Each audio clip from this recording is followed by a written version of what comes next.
اعوذ باللہ من الشیطان الرجیم بسم اللہ الرحمن الرحیم الحمد للہ رب العالمین الصلاة والسلام علی افضل الخلق محمد وآلہ الطیبین الطاہرین اللهم على محمد وآل محمد معجل فرجہم۔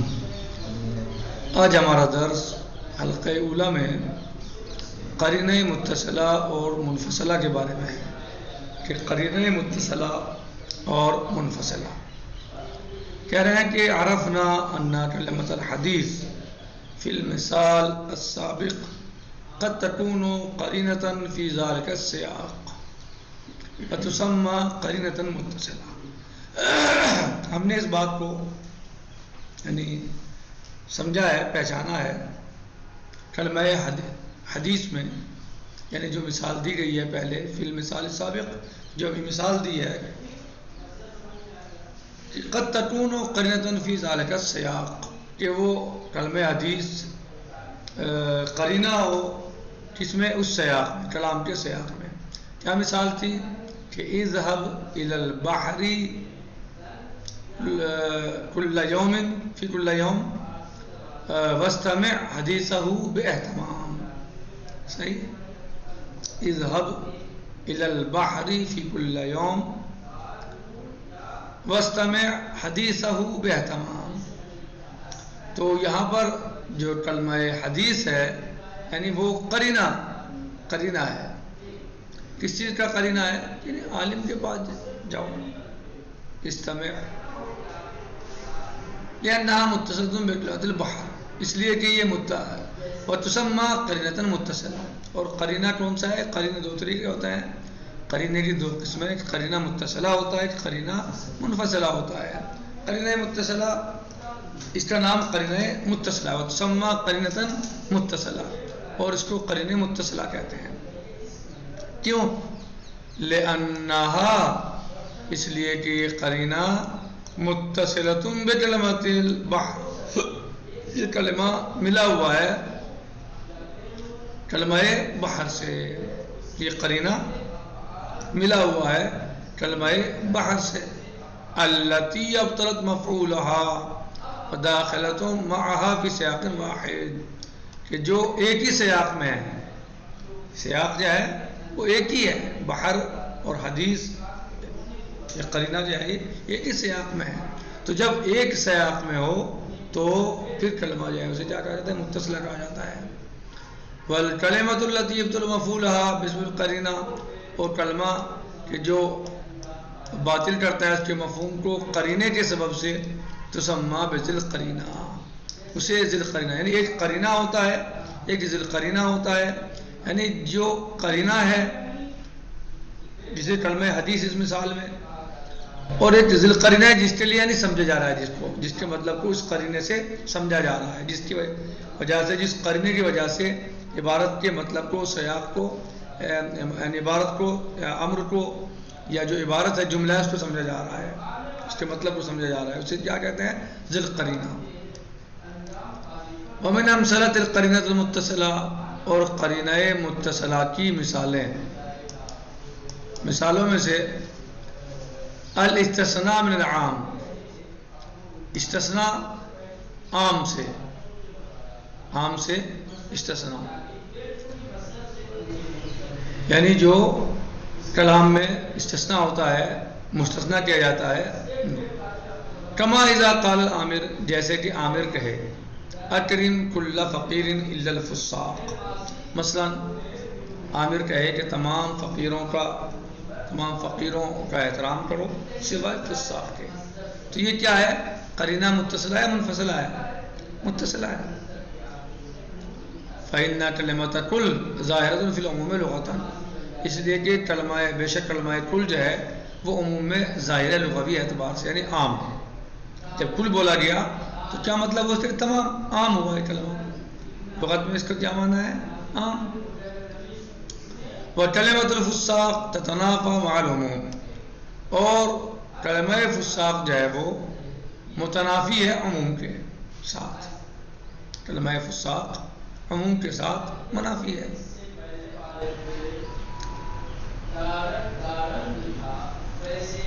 وحین ندرس السیاق ککل، اور جب ہم اس سیاق کو پڑھیں دیکھیں ککل، کل کے اعتبار سے، مثلا اکرم کل فقیر، اکرم کل فقیر، کأن السورۃ التي تقتضیها هذه الکلمہ اقرب الیہ من سورۃ العموم. تو وہ سورت کہ جو مقتضی ہے اس کلمے کی وہ قریب ہے مثلا سورۃ عموم سے، التي تقتضی کلمہ، جس کا کلمہ مقتضی ہے کل، کلمہ بل لا مجال للموازنہ بینہما، بلکہ ان کے درمیان جو ہے موازنہ بھی نہیں کیا جا سکتا. وبهذا تعتبر اداة الاستثناء قرینۃ علی المعنى العام للسیاق. لہذا یہاں پر جو ہے وہ اعتبار کیا گیا ہے کلمہ استثناء کا. استثناء کیا ہے؟ الا، کلمہ استثناء الا. تو یہاں پر جو ہے کلمہ استثناء کا اعتبار کیا گیا ہے کس چیز میں؟ کہ وہ قرینہ ہے معنی عام پر سیاق کے لیے. کلمہ استثناء جو ہے وہ قرینہ ہے معنی عام پر، یعنی سب کا احترام نہیں کرنا ہے، سب کا نہیں کرنا ہے، کیونکہ کل کے ساتھ جو ہے فساق کل کے ساتھ نہیں رہے گا. تو لہٰذا یہاں پر الا لا کے ہم نے اس کے مطلب کو جو ہے وہ عام سے خاص کیا، مثلا صحیح، عام سے خاص کیا، یعنی ہر فقیر کا احترام جو ہے وہ نہیں کرنا، بلکہ فقیر کا احترام کرنا ہے فساق کے علاوہ. نا فقیر کا احترام کرنا ہے لیکن فاسقوں کا احترام نہیں کرنا ہے. جو فقیروں میں فاسق ہیں ان کا احترام نہیں کرنا ہے. جو فقیروں میں فقیر ہے وہ ٹھیک کوئی بات نہیں ہے، لیکن فاسق ہو تو اس کا احترام نہیں کرنا ہے. کیا ہے قرینہ متصلہ؟ حیا کل ما یتصل بکلمۃ اخری. قرینہ متصلہ یعنی قرینہ متصلہ کیا ہے؟ ہر وہ قرینہ کہ جو متصل ہو دوسرے کلمے کے ساتھ. فیبطل ظہورها ویوجہ الامان العام للسیاق، پس وہ اس کے ظہور کو باطل کرتا ہے اور موجہ کرتا ہے معنی عام کو سیاق کے لیے. الوجہ التی تنسجم معه، کہ جو وہ وجہ کہ جو منسجم ہے یعنی مناسب ہے داخل ہے اس کے ساتھ. وقد يتفق ان القرینۃ بهذا المعنى لا تجی متصلة بالکلام بل منفصلة عنه. اور کبھی کبھی ہوتا ہے کہ قرینہ جو ہے ان معنی کے ساتھ. وقد يتفق ان القرینہ، اور کبھی ایسا بھی ہوتا ہے کہ قرینہ ان معنی میں لا تجی متصلہ نہیں آتا کلام میں، بل منفصلة عنه، یعنی کبھی قرینہ کلام میں متصل ہوتا ہے اور کبھی قرینہ کلام میں منفصل ہوتا ہے. فتسمى قرینۃ منفصلہ. جب قرینہ منفصل ہو، جیسے یہاں پر مثال دی اکرم کل فقیر الا الفساق، تو یہاں پر قرینہ متصلہ ہے لیکن کبھی منفصلہ بھی ہوتا ہے، کبھی قرینہ منفصلہ ہوتا ہے.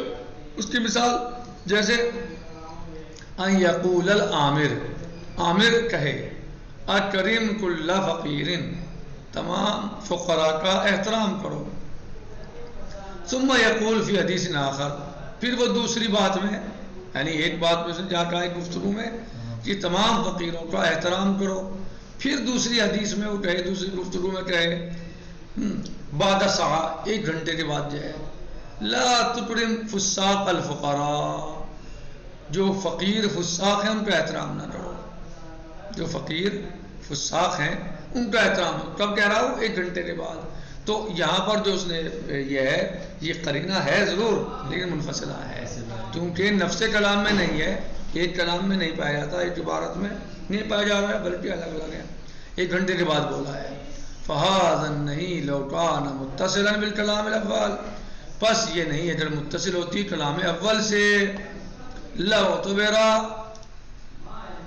قرینۃ متصلہ، تو اس کو قرینہ متصلہ مانا جاتا. اگر یہی نہیں لا تکرم فساق الفقراء، اگر یہ نہیں متصل ہوتی کلام اول میں تو پھر یہ قرینہ متصلہ ہو جاتا. ولکنہ انفصل عنہ فی هذا المثال، لیکن اس مثال میں یہاں اس پر اس سے جدا ہے. یعنی پہلے والا کیا ہے؟ اکرم کل فقیر الا فساق، تو وہ کیا ہے؟ وہ متصل ہے. جی تو وہ متصل ہے. لیکن دوسرے والی مثال میں الگ ہے. الگ کیا ہے کہ پہلے اکرم کل فقیر بولا، پھر 1 گھنٹے کے بعد جو ہے وہ کیا کہا کہ یعنی لا تکرم فساق الفقراء. ان کلام الگ ہے، کلام علیحدہ ہے. تو لہذا جب کلام الگ ہے تو یہ متصل نہیں بلکہ منفصل ہوا. وفی هذا الذوق نفهم معنى القاعدة الأصولية القائلة. اس اعتبار سے ہم یعنی سمجھے قاعدہ اصولیہ کہ جو کہتا ہے ان ظہور القرینہ مقدم علی ظہور ذی القرینہ، کہ ظہور قرینہ مقدم ہے ظہور ذی القرینہ پر، سواء کانت القرینہ متصلہ او منفصلہ، چاہے قرینہ متصل ہو یا منفصل ہو. تو گویا ہم نے یہاں پر آج کے اس درس میں یہ سمجھنے اور سمجھانے کی کوشش کی کہ جس کا خلاصہ یہ ہے کہ قرینہ 2 طرح کا ہوتا ہے، ایک قرینہ متصلہ، ایک قرینہ منفصلہ. قرینہ متصلہ جو نفس کلام میں واقع ہو، صحیح ہے، فوراً یعنی واقع ہو، ساتھ ملا ہوا ہو کلام کے، کلام میں موجود ہو، اسی میں ایک ہی کلام میں موجود ہو، صحیح. اور منفصلہ کہ جو جدا ہو، دوسرے کلام میں پایا جائے. جیسے مثلا اکرم کل فقیر الا الفساق، تو یہاں پر قرینہ متصلہ ہے کیونکہ ایک ہی کلام میں موجود ہے. اور دوسری مثال قرینہ منفصلہ کی ہے، وہ یہ ہے اکرم کل فقیر، اور بعد میں جو ہے وہ 1 گھنٹے کے بعد جو ہے مثلا متکلم یا عامر کہے لا تکرم فساق الفقراء، صحیح، کہ فقراء جو فساق ہیں ان کا احترام نہ کرو.